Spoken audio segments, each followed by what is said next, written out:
우리 인사 나누도록 하겠습니다. 주님의 이름으로 사랑하고 축복합니다. 네, 주님의 이름으로 사랑하고 축복합니다. 네, 주님의 이름으로 사랑하고 축복합니다. 네, 우리 또 광고 빠진 게 있는데 우리 승원이가 다음 주에 4주 훈련 들어갑니다. 그래서 우리 승원이 이거 잠깐 우리 손 들어보세요. 승원이 네, 왔을 때인데 4주 훈련 들어가서 되게 더울 때 거의 한 1년 정도 걸릴 거예요. 4주가.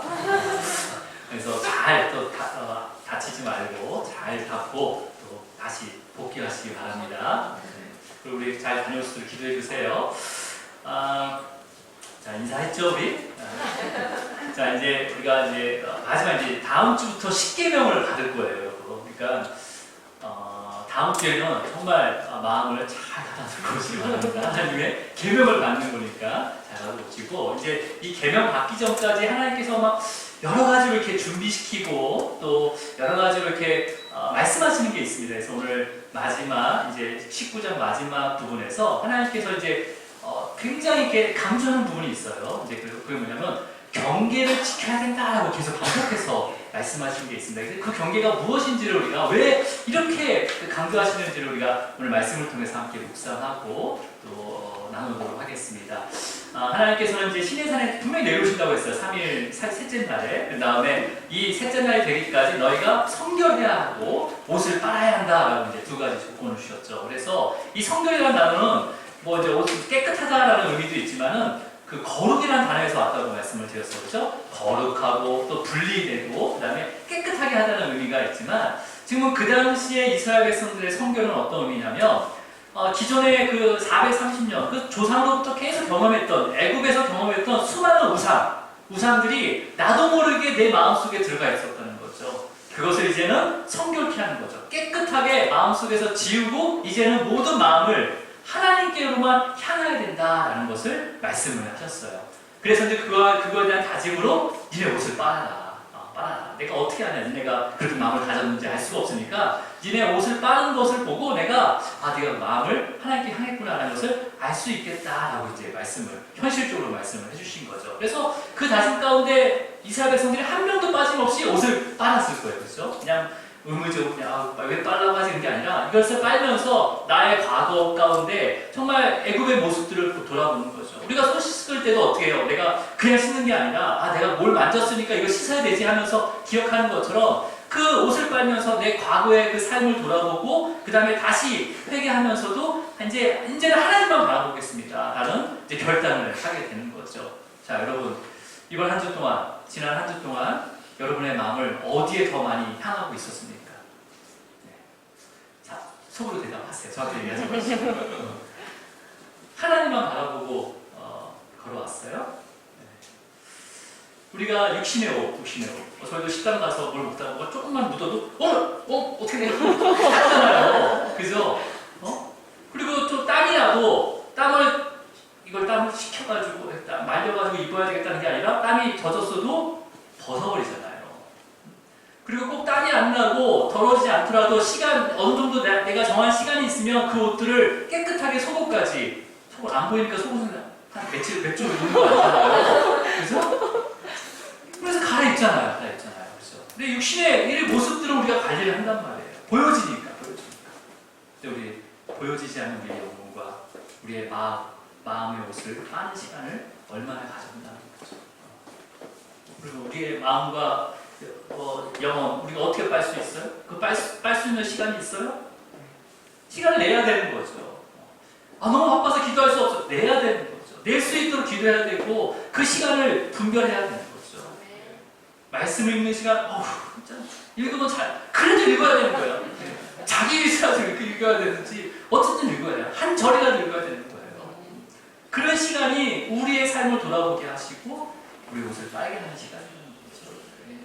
여러분 그런 시간들을 또 확보하기 위해서 기도를 하셔야 되는 거예요. 기도가 안 되더라도 계속 기도를 하셔야 되는 거죠. 이제 오늘 하나님께서는 이제 시내산에 내려오려고 하는데 이제 경계를 정하세요.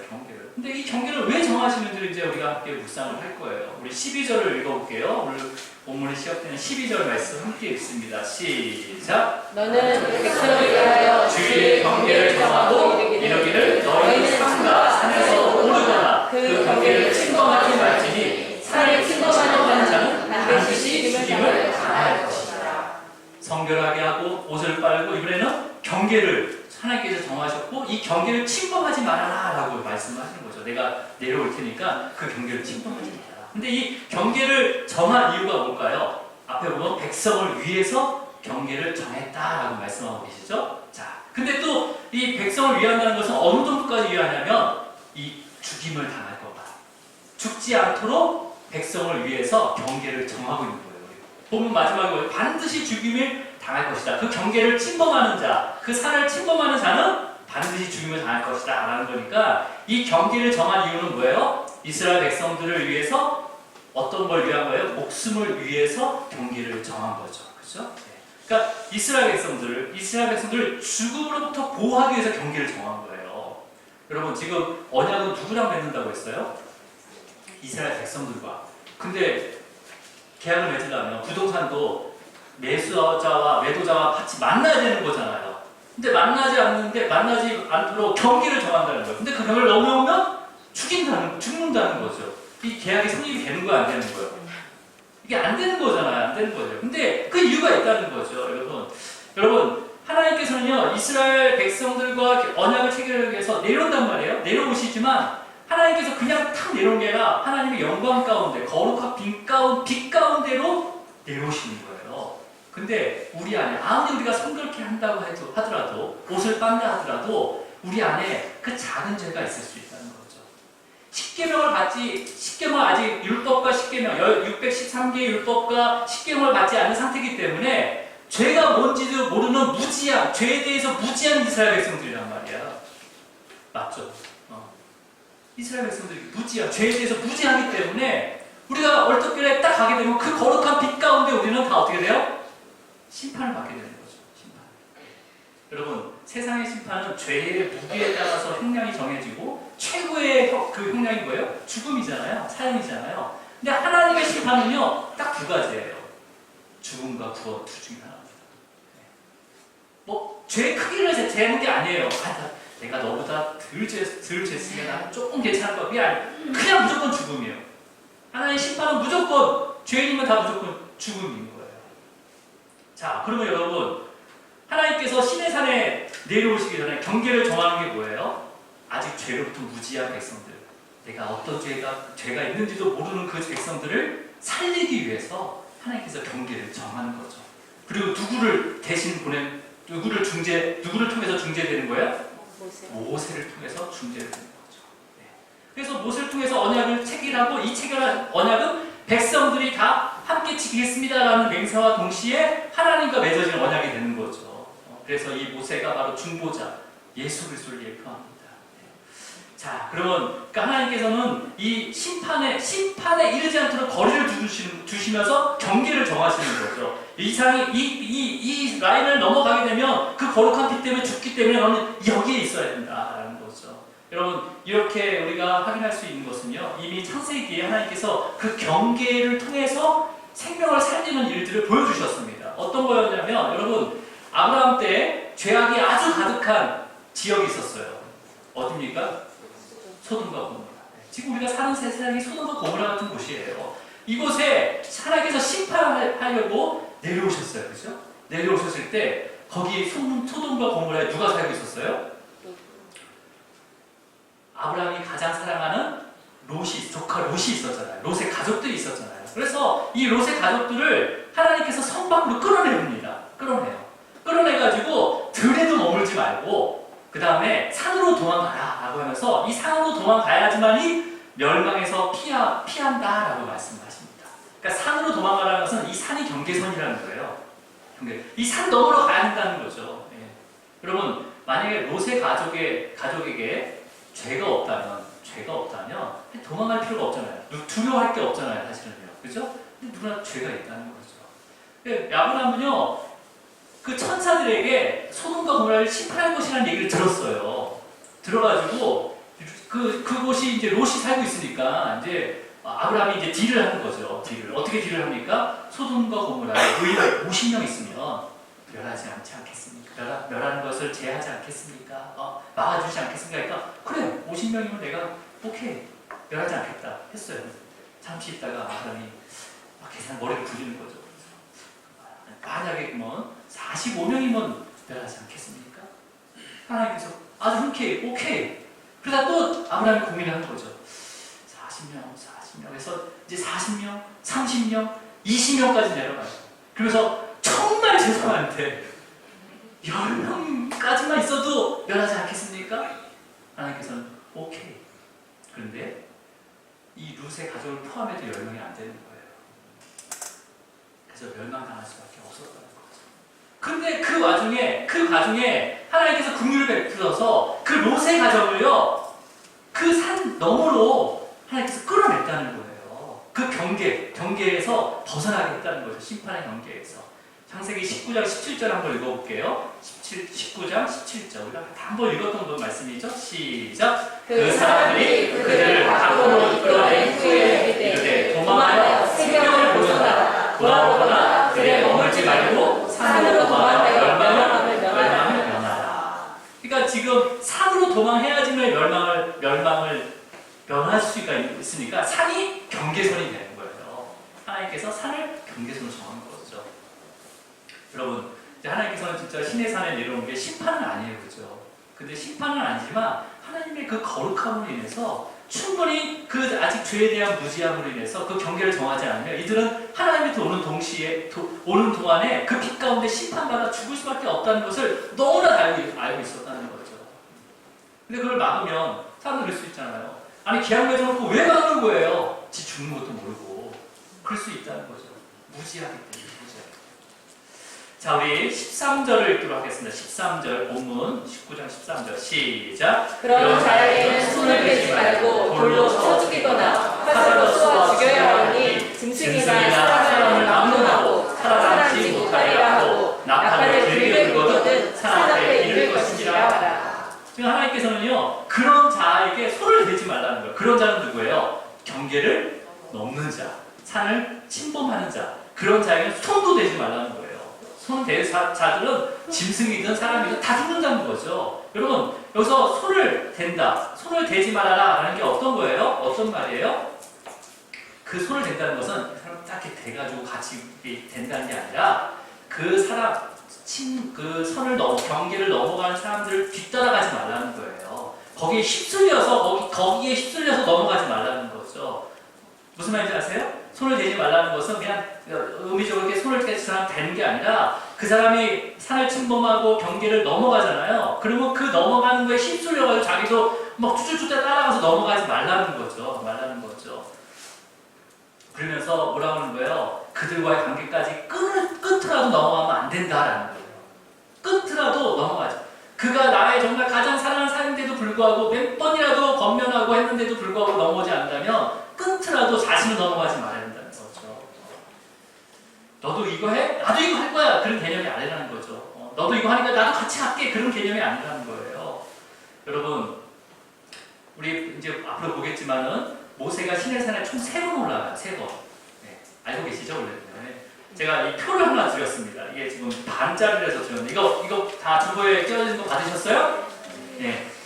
우리가 이제 성경을 읽으실 때 이제 본문 우리가 앞으로 이제 본문을 쭉 볼 때 이 순서로 해가지고 본문을 묵상을 할 거예요. 그래서 첫 번째 시내산에 등정을 하는 게 이제 20장부터 등정을 해서 말씀을 받는 건데 그때 돌파를 받지 않습니다. 그냥 말씀으로 받아서 그 다음 내려와가지고 진 안에서 다 기록을 해요.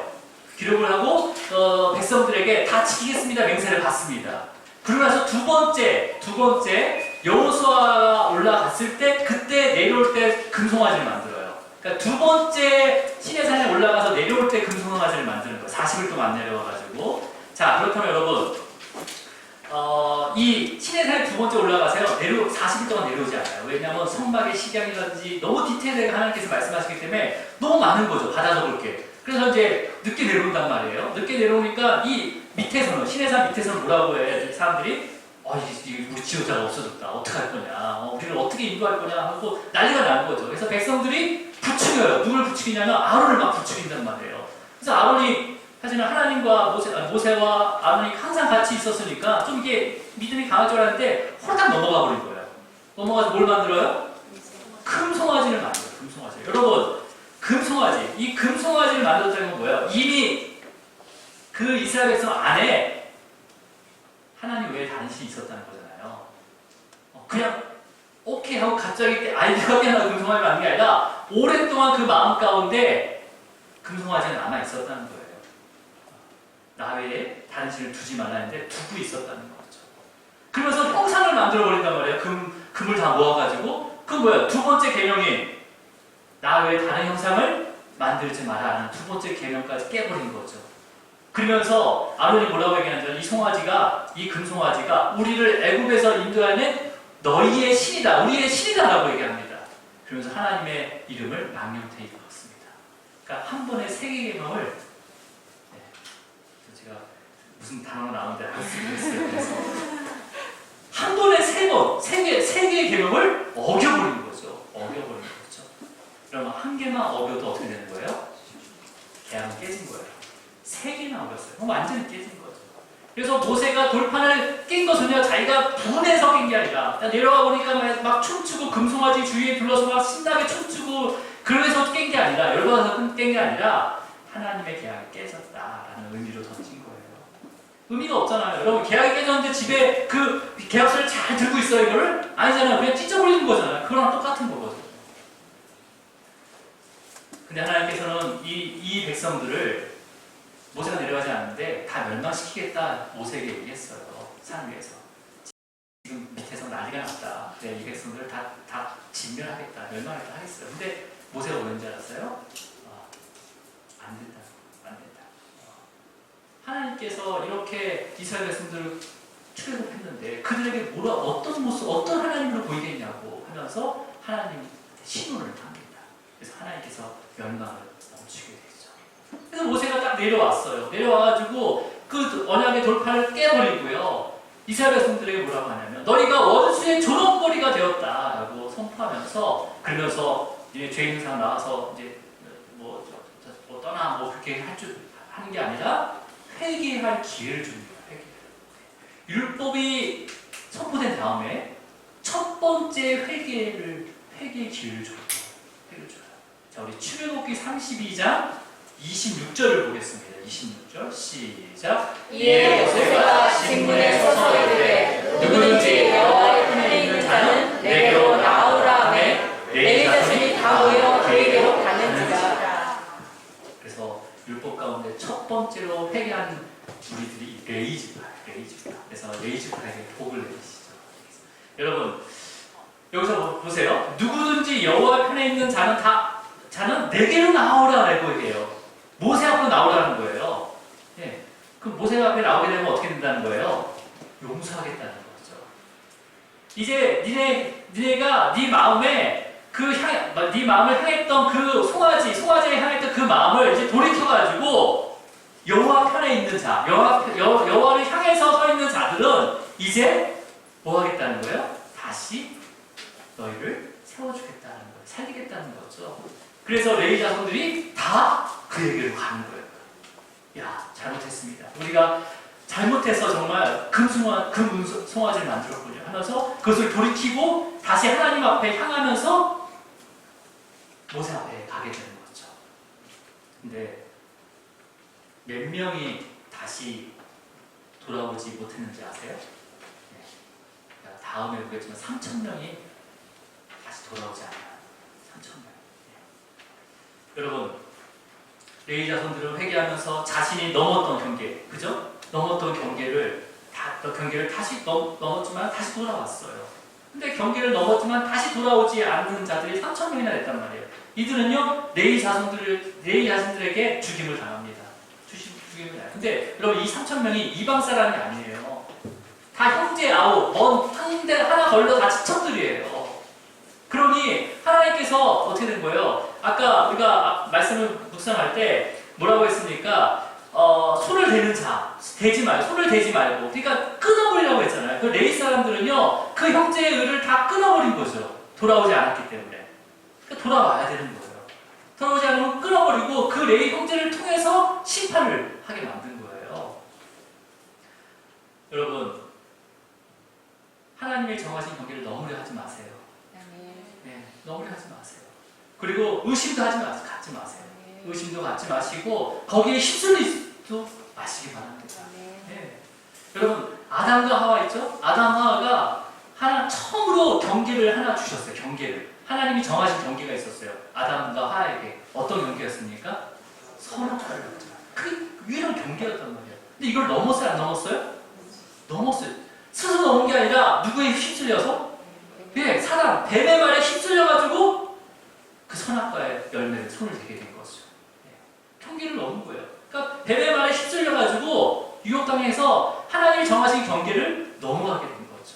근데 하나님께서는 아담과 하와를 살리기 위해서 어떻게 했습니까? 에덴 동산 그 경계를 넘어가게 했어요. 무슨 의미인지 아세요? 계속 그 죄진 상태에서 거기 있다면 죽음을 당할 수밖에 없어요. 그러니까 하나님께서 아담과 하와를 어디로 밖으로, 에덴 동산 밖으로 내보내잖아요. 경계 밖으로 내보낸 거예요. 그래서 그냥 이렇게 그냥 밖으로 내쫓은, 경계 밖으로 내쫓은 그걸로 끝난 게 아니라 여자의 후손을 통해서 뱀의 머리를 상하게 하리라 라고 하면서 그 약속의 말씀을 다시 주시면서 그 경계로 다시 넘어올 수 있다라는 그 약속의 말씀을 주신 거죠. 여러분, 그러니까 오늘 시내산에 하나님께서 내려오기 전에 경계를 정하셨다는 것은 뭐예요? 그 경계를 지키고 막 계속해서 강조하는 말씀이 뭐예요? 네, 목숨을 살리기 위한 거잖아요. 근데 이 경계가 눈에 보이는 경계잖아요.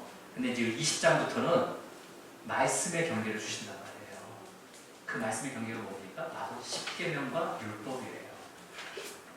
그러니까 미리 하나님께서 그 경계를 지키면 죽고 사는 거에 대해서 보여주시고 이제는 새로운 경계를 보여주신다, 내려주신다는 거죠. 그게 바로 십계명과 율법이라는 거예요. 사실 여기까지 하면 이제 말씀 다 뭐 볼 것도 없어요. 사실 끝났어요, 사실은. 근데 이제 뒤에 본문들이 남았으니까 이거 같이 함께 묵상하면서 이제 말씀을 정리하도록 할게요. 자, 그래서 이제 다음 주부터는 십계명을 하나씩 쪼개가지고 말씀을 묵상할 거예요. 그래서 단순히 우리가 그 십계명을 율법으로 보는 게 아니라 하나님께서 나의 마음에 새겨주는 경계라고 생각하시면 되는 거예요. 그렇죠? 자, 여러분, 그래서 이제 하나님께서는 언약을 체결하기 위해서 세 가지를 주셨죠. 뭐였습니까? 첫 번째가 성결해야 되는 거, 두 번째는 옷을 빠는 거, 세 번째는 경계를 하나님이 정해하신 경계를 지켜야 된다는 세 번째예요. 이제 네 번째를 말씀하시는데, 자, 15절 말씀을 읽도록 하겠습니다. 15절 시작. 모세가 백성에게 이르되 준비하여 셋째 날을 기다리고 여인을 가까이 말라 하니라. 갑자기 셋째 날에 하나님을 만나기 위해서 하나님과 언약을 체결하기 위해서는 셋째 날을 기다리고 여인을 가까이 하지 말라고 해요. 아니, 여인들은 뭐 죄가 무슨 죄가 있다고 하나님 만나는데 가까이 하지 말라는 거예요. 여러분, 이게 지금도 이렇게 얘기하면요, 이건 사회적인 문제로 이슈화가 될 수가 있어요. 조심해야 되는 거죠. 근데 여기서 여인은 남편과 한 몸이 아내를 뜻하는 거예요. 아내. 그러니까 이샤라고 하거든요. 그래서 여기서는 여인한테, 남자한테만 얘기하는 게 아니라 여자한테도 다 똑같이 얘기하는 거예요. 이거 이슈로 바꾸면 이게 다 바뀌어지는 거예요. 남자한테도 해당되는 거예요. 여자한테도 해당되고 남자한테도 해당되는 말씀입니다. 그러니까 이 가까이 하지 말라는 것은 뭐예요? 함께 눕지 말아라 라는 거예요. 함께. 한 몸인 아내하고도 함께 눕지 말라는 거예요. 3일째 되는 날까지. 하나님과의 교제하기 위해서는 아내까지도 그렇게 어떻게 보면 아내와 한 몸이 되고 함께 눕는 것은요, 하나님이 허락하신 합법적인 기쁨입니다. 합법적인 기쁨조차도 피하고 자제하라는 이유는 뭐예요? 하나님을 향한 마음이 조금이라도 흔들리지 않도록 잘 준비하라는 거죠. 잘 준비하라는 거죠. 여러분, 하나님과의 만남과 교제를 위해서 한 몸인 그 아내와도 이 정도로 지키는데, 아니면 정말 다른 여인과 남자들은 더 철저하게 이것을 잘 지켜야 되는 거죠. 그래서 하나님께서는 이것을요, 10계명에 넣으세요. 나중에 10번째 계명에 넣잖아요. 그렇죠? 자, 이제 드디어 셋째 날이 되는 거예요. 셋째 날이. 16절 읽도록 하겠습니다. 16절 시작. 셋째 날 아침에 우레와 번개와 빽빽한 구름이 산 위에 있고 나팔 소리가 매우 크게 들리니 진중에 있는 모든 백성이 다 떨더라. 여러분, 시내산 위에 구름이 아주 빽빽하고 그 구름 가운데 천둥 소리가 계속 나고 그 다음에 번개가 막 친다는 거예요. 뭐 나팔 소리가 계속 매우 크게 뿌 하면서 들리고 있다는 거죠. 그 상황이요. 그럼 제가 시내산 높이, 시내산 위에 구름이 떴다고 해서 시내산 높이가 얼마나 될까 찾아보니까 2286m가 되더라고요. 좀 이제 피부를 안 닿아오잖아요, 그죠? 그래서 제가 한라산, 여러분 한라산 한 번씩 가봤죠? 네, 한라산 안 보셨어요? 한라산이 1950m예요. 그러니까 한 340m 차이가 나서 좀 낮은 거죠. 그래서 제가 이것을 묵상하다가 제가 얼마 전에 가족여행을 이제 제주도로 잠깐 간 적이 있었어요. 그래서 직접 한라산 오르기는 좀 힘들잖아요. 그래서 그 한라산 가장 근접으로 지나가는 길이, 도로가 있거든요. 제주도에 사신 분들 다 있거든요, 여기요. 그래서 그 길이 있어요. 그래서 길을 쭉 이렇게 한번 돌아보자 하고 했는데 마침 그때가 막 좀 흐렸어요. 근데 비는 안 왔는데 마침 그 산 등성이를 딱 넘어가고 있었는데 진짜 그 한라산이요. 그 구름에 완전히 다 이렇게 둘러져 있더라고요. 그냥 거의 이럴 때가 많대요. 그래서 빽빽 둘러져 있는데 그날따라 또 그 안에서 진짜 번개가 치는 게 보이더라고요. 이렇게 툭툭툭 하고 소리도 가끔 쿵쿵 치는 거예요. 근데 제가 목사잖아요. 그냥 믿음으로 하나님이 임재하시나. 그게 아니라 어휴, 나 목사인데 혹시라도 이렇게 번개가 쳐가지고 나무가 쓰러져서 이렇게 사고가 나면 나는 무슨 책임질까 하면서 서로 내가 혹시 죄 지은 게 있지 않나 막 그런 여러 가지 생각이 날 수 있다는 거죠. 뭐 비행기 탈 때도 막 갑자기 훅 떨어지면 아이고 내가 또 되게 죄가 지은 거 아니야 막 그런 거 있잖아요. 그러니까 지금 이스라엘 백성들은요 지금 시내산 밑에 진을 치고 있었어요.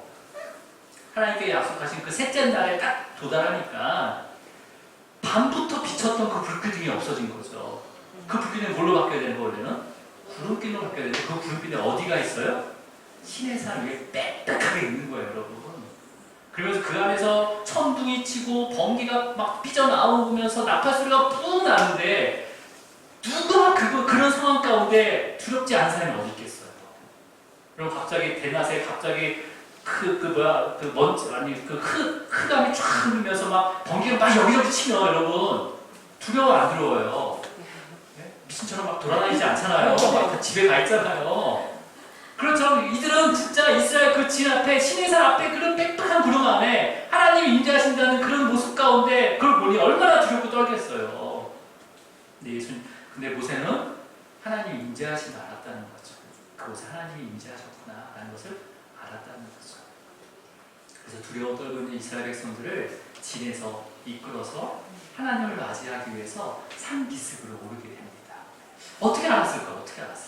자, 우리 18절을 읽어볼게요. 18절 어떻게 알았는지 시작. 시내산에 연기가 자욱하니 여호와께서 불 가운데서 거기 강림하시니라. 그 연기가 옹기가 연기같이 떠오르고 온 산이 크게 진동하며.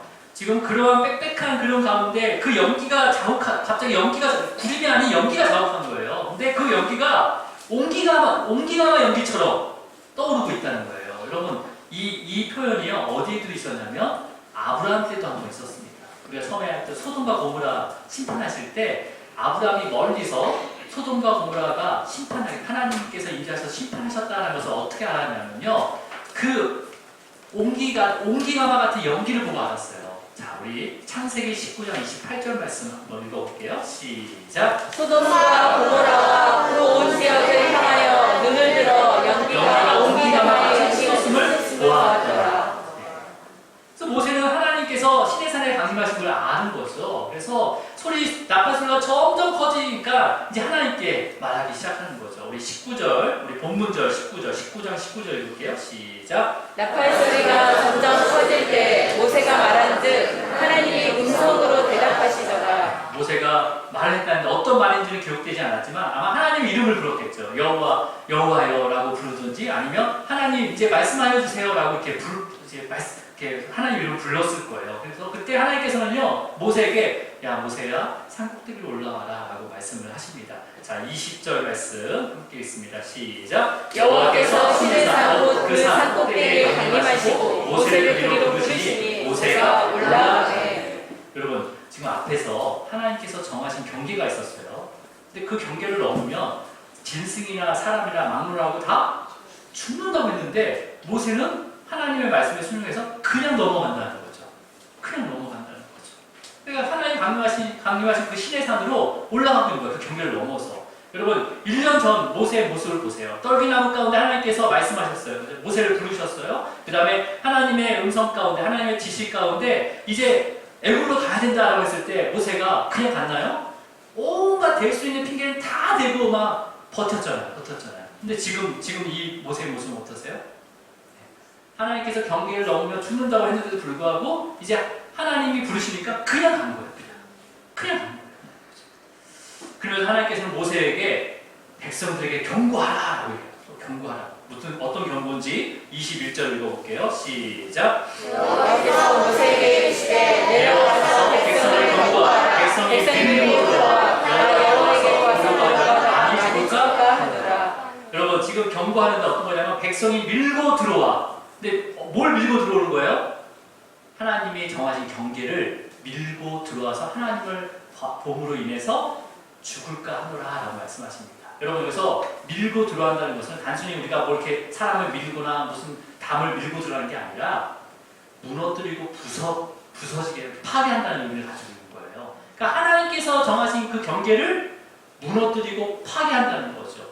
그러면서 하나님 앞에 하나님 보러 간다는 것은 뭐예요? 하나님을 진짜 그것을 이렇게 영광스럽게 본다는 개념이 아니라 뭐예요? 어떤 거예요? 하나님의 명령을 일단 따르지 않는 거잖아요. 그 경계를 넘어간 거는. 그리고 하나님의 권위를 도전하는 거죠. 이 교만한 자죠. 그래서 여러분 이런 일들은 지금도 많이 일어나고 있잖아요. 그렇죠? 여러분 피조물과 창조주 사이에는 분명히 경계가 있어요. 그렇죠? 이 경계는 피조물이 이거는 범접할 수 없는 거죠. 근데 세상 사람들이 뭐라고 얘기해요? 유일한 신은 오직 하나님밖에 없어요. 오직 유일한 신은 하나님밖에 없단 말이에요. 근데 그 절대신이 하나님만이 왜 절대신이냐고 물어보는 거죠. 얘기하는 거죠. 하나님은 왜 절대신입니까? 나도 하나님이고 당신도 하나님. 얼마나 좋아요. 평등하게. 여러분 우상을 섬기는 거는요 다 내가 그 우상을 조정하기 위해서 세우는 거예요. 그러니까 내가 하나님이 되는 거예요. 그러니까 여러분 그런 하나님의 권위와 영광을 뺏어버린다는 거죠. 피조물인데도 불구하고. 여러분 더 나아가 하나님께서 금지한 그런 동성애 같은 성적인 타락뿐만 아니라 또 무분별한 유전자 조작도 마찬가지잖아요. 이거는 생명의 주권이 하나님에게 있다는 것을 인정하지 않는 거죠. 물론 그 유전자의 조작은 하나님께서 또 그것을 발견하게 하신 거예요. 이것은 하나님의 생명을 살리기 위해서 주신 선물일 수가 있는데 이것을 오용하고 있다는 거죠. 오용하고 있다는 거죠. 아니면 나의 생명을 내가 해야 할 수 있다. 내 거다. 내 생명은 내 거니까 내가 판단하겠다 하면서 내 생명을 해하거나 아니면 나의 그런 어떤 자신의 탐욕을 채우기 위해서 살인도 거리낌 없이 하는 시대가 지금 바로 이 시대잖아요. 하나님께서 정하신 그 경계를 다 무너뜨리고 있는 거죠. 심지어는 하나님의 진리의 말씀까지도 무너뜨리고 있는 거죠. 왜곡하고 있고 잘못 가르치고 자기 하나님의 경계를 무너뜨리고 있는 거예요. 아주 작게는 이웃을 속이는 거, 그것도 하나님의 경계를 무너뜨리는 거고, 그 다음에 마음으로 지은 죄까지도 하나님의 경계를 무너뜨리는 거죠. 여러분, 이런 자들은 반드시 심판을 받습니다. 심판을 받아요. 여러분, 반대로 이런 심판에 이르지 않도록 하나님께서는 또 우리의 각자, 여러분 삶의 그 각자의 인생 속에서 경계를 주실 때가 있다는 거예요. 경계를 주실 때. 각 사람마다, 무슨 율법과 이런 걸로 경계를 주시지만은 또 사람마다 경계를 주실 때가 있다는 거죠. 때로는 내 건강에 경계를 주셔서 어떻게 합니까? 내 욕망을 멈추게 한다는 거죠. 그리고 내 자신을 돌아보게 할 때도 있다는 거예요. 또 아무리 노력해도 해결되지 않는 문제들을 또 경계를 주실 때가 있다는 거예요. 그래서 어떻게 합니까? 그 경계를 통해 가지고 나를 낮추시는 거죠. 교만하지 않게 낮추시는 거죠. 때로는 정말 내가 가고자 하는 길, 내가 다 완벽하게 준비한 그 가고자 하는 길을 막아서 경계를 놓을 때가 있다는 거예요. 뭡니까? 주님께서 원하시는 길로 인도하기 위해서 하나님께서 경계를 만드신 거죠. 여러분, 하나님께서 이렇게 우리가 삶 가운데 크고 작은 경계를 만들어주지 않으면 그 경계가 또 나의 이웃이 될 수 있고 나의 가족이 될 수 있고 나의 자녀가 될 수 있고 나의 배우자가 될 수가 있는 거죠. 여러분, 이런 경계를 정해주지 않으면요 여전히 우리는 죄에 대해서 무지할 수밖에 없습니다. 무지할 수밖에 없어요. 그리고 교만하고 잘못된 길로 방황하고 되는 거죠. 결국은 죽게 되는 거예요. 여러분, 이 경계, 하나님이 정하신 경계를 어떻게 비유할 수 있냐면 마치 아이들이 막 놀잖아요. 그죠? 아이들이 막 천방지축으로 놀아요. 그렇죠? 우리 아이들만 봐도 완전 여기가 뭐 교회인지 놀이터인지 놀죠. 근데 옥상에 가면 이 옥상에 이 벽을 어떻게 합니까? 높게 해놨잖아요. 높게 해놨잖아요. 아예 넘어가지 못하게 해놨단 말이에요. 그거 왜 해놓은 거예요? 혹시 거기서 놀다가 또 무의식적으로 거기에 떨어지게 되면 어떻게 되는 거예요? 죽는 거예요, 죽는 거예요. 그러니까 하나님의 경계는요, 생명의 울타리인 거예요. 생명의 울타리. 근데 아이들이 뭐래요? 어떻게 생각해요? 이거 왜 만들었어요? 막 얘기할 수 있잖아요. 나는 이리로 넘어가고 싶어요. 막 그래요. 넘어가면 그냥 떨어지는 건데. 그거 왜 그래? 아니, 내가 넘어가고 싶은데 왜 말리는 거예요? 내 인생인데요. 라고 얘기할 수 있다는 거죠. 그렇게 살아왔잖아요. 내 인생은 나의 것이라고. 그러면 살아왔잖아요. 여러분, 근데 그걸 막아놓은 이유, 울타리를 친 이유는 뭐냐면, 우리의 생명을 보호하기 위해서 친 거란 말이에요. 근데 이 의도를 모르면, 원망하는 거죠. 왜 막아놓았냐고. 왜 길을 막아놓았냐고. 원망하는 거죠. 하지만, 아이들이, 이 울타리 막아놓은 이유를 안다면, 그 목적을 안다면, 어떻게 합니까? 그 울타리 넘어가지 않도록 지킨다는 거예요. 그리고 그 안에서 너무 즐겁게 논다는 거죠. 그 넘어가려고 하지는 않는 거고, 오히려 그 울타리 만든 사람한테 감사하다는 거죠. 감사하면서 그 울타리 넘어가지 않고 아주 즐겁게 잘 놀게 되는 거죠. 여러분, 우리 경계를 정하신 이유가 바로 여기에 있어요. 자, 우리 22절. 이제 말씀을 좀 정리 좀 할게요. 22절입니다. 시작. 또 여호와께 가까이 가는 제사장들에게 그 몸을 성결하게 하라. 나 여호와가 그들을 칠까? 여러분, 지금 이 말씀하실 때는 아직 레위인들에게 제사장의 직책을 주지 않았어요. 근데 여기서는 뭐라고 합니까? 제사장들에게 그 몸을 성결하게 하라 하면서 다시 한번 하나님께서 모세를 통해서 명령하시는 거죠. 여러분, 지금 그 당시에 일반적으로 그 가정의 장자 아니면 가정의 리더 그 장자나 리더들이 제사장 역할을 했어요. 그러니까 여기서 제사장들에게 성결하라는 것은 가문의 리더, 가문의 제사장이 되는 거죠. 가문의 리더와 장자들에게 더 특별히 성결을 하기를 강조하고 있는 거예요. 지금도 가정뿐만 아니라 교회와 또 크고 작은 공동체, 또 사업장과 직장, 이 크리스찬 리더들은요 더 특별히 성결해야 됩니다. 더 특별히 하나님께 마음을 향해야 돼요. 왜? 그를 통해서 하나님께서 그 조직과 그 가정을 다 흔들어 버린다는 거예요. 그래서 그 가정의 제사장 역할을 하는 그 남편이나 아니면 그 리더나 아니면 그런 장자들을 성결케 하도록 하나님께 마음을 향하도록 우리가 힘써야 되는 거죠. 그래서 우리가 어떤 마음을 품고 어떤 행동을 할 때마다 정말 주님께서 기뻐하실까?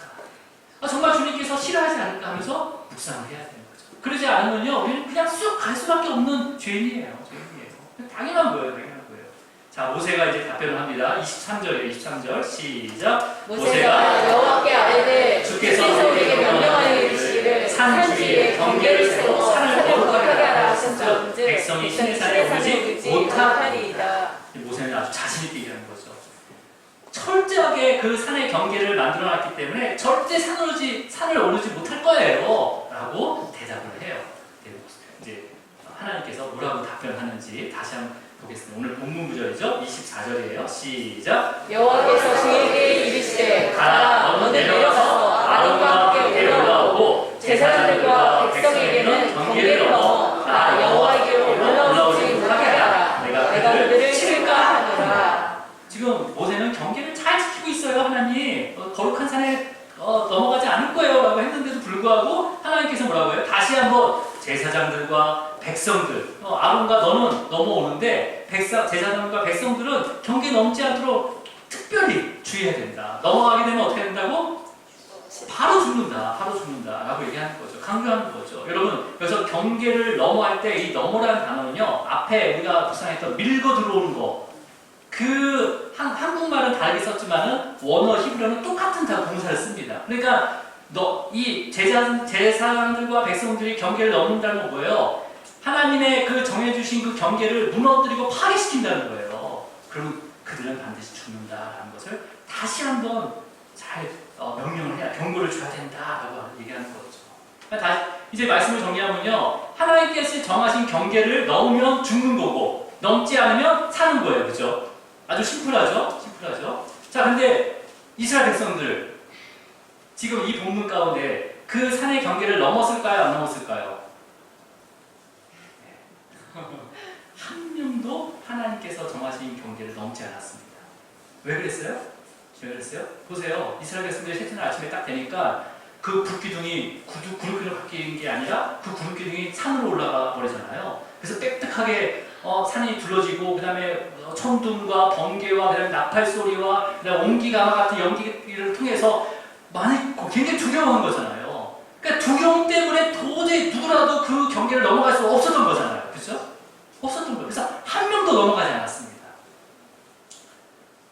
이제 하나님께서는요, 이것처럼 이스라엘 백성들에게 새로운 경계를 주세요. 그 경계는 뭐냐면 10계명과 613개의 율법이에요. 율법.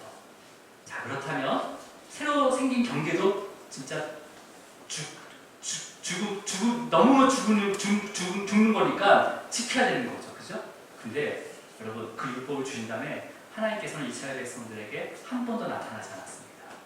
신의 산 위에 그 강림하는 그 하나님이 안 계셨어요. 안 계셨어요. 그러니까 어떻게 합니까?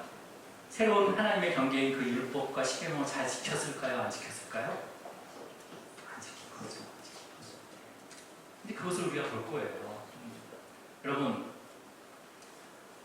물론 하나님의 정하신 경계를 넘지 않는다면 살 수 있습니다. 살 수 있습니다. 이제 잘 들으셔야 돼요. 이제 살 수 있습니다. 근데 영원히 살 수 있습니까? 없습니까? 없어요. 영원히 살 수 없어요. 율법을 지킨다더라도 지키면 우리는 살아요. 근데 영원히 살 수 없어요. 자, 그렇다면 여러분, 영원한 생명의 길로 가는 길은요, 오직 유일한 방법은요, 경계를 넘어가야 되는 거예요. 그렇잖아요. 영원한 생명의 길로 가려면 그 경계를 넘어가야 되는 거예요. 근데 그 경계를 왜 넘어갈 수 없습니까? 우리의 죄 때문에 죽게 되는 거니까. 넘어가면 촉촉 죽는 거예요. 그럼 여러분, 그렇기 때문에 우리가 경계 앞에 섰을 때, 그 경계 앞에 섰을 때 누굴 바라봐야 되는 거예요? 하나님의 우편 보좌, 그 임재하는 그 우편 보좌, 좌정하시는 그 우편 보좌에서 인간의 모든 경계를 넘어서 찾아오신 그 예수님을 바라봐야 되는 거죠. 예수는 그 길을 알아요. 왜? 그 길이 넘어오셨잖아요. 여러분, 내비가 안 알려줘도 여러분이 한 번 간 길은 내비가 안 알려줘도 갈 수가 있어요. 그죠? 예수님은 그 길을 오셨어요. 우리를 위해서. 그 경계를 넘어서 오셨다고요. 그럼 우리는 누구를 보고 따라가면 되는 거예요? 예수님을 보고 그 경계, 율법 꿀에 있는 그 예수님을 바라보고 걸어가면 영원한 생명을 얻을 수가 있다는 거죠. 여러분, 이것을 지금 하나하나 처음부터 알려줍니다. 율법을 주기 전에 그것을 필히 지켜야 된다는 것을 경계를 정하셔서 미리 보여주시고 율법을 주시는 거죠. 여러분, 예수 그리스도와 함께 경계를 넘을 때만 영원히 살 수 있습니다. 살 수 있어요. 하지만 우리의 삶 가운데 수많은 경계가 있어요. 그렇죠? 예. 영적인 경계도 있고 육적인 경계도 때때마다 생길 수도 있고 아니면 환경적인 경계, 관계적인 경계, 여러 가지 경계 앞에 우리 앞에 경계가 채워질 수가 있다는 거죠. 여러분, 그 경계 앞에 서게 되면요, 물론 그 경계를 잘 지켜야 되기도 하지만은 주님을 찾으시길 바랍니다. 그 경계 앞에서 무조건 주님을 찾으셔야 되는 거예요. 주님을 찾고 주님을 의지하고 또 그 주님을 통해서 하나님께서 원하시는 것이 무엇인지, 이 경계를 준 이유를 무엇인지를 깨달아야 된다는 거죠. 그리고 그 깨달음과 동시에 예수님을 붙잡고 하나님 앞으로 가야 되는 거예요. 여러분, 이번 한 주가 또 여러분에게 여러 가지 경계가 있을 거예요. 하나님이 정해진 경계가 있을 거예요. 그 경계 앞에서 주님을 바라보시기 바랍니다. 그분을 내 입으로 지킬 수가 없는 거예요. 주님을 바라보면서 그 영원한 삶을 사모하시기 바랍니다. 주님으로 승리하기를 주님으로 축원합니다. 기도하시겠습니다.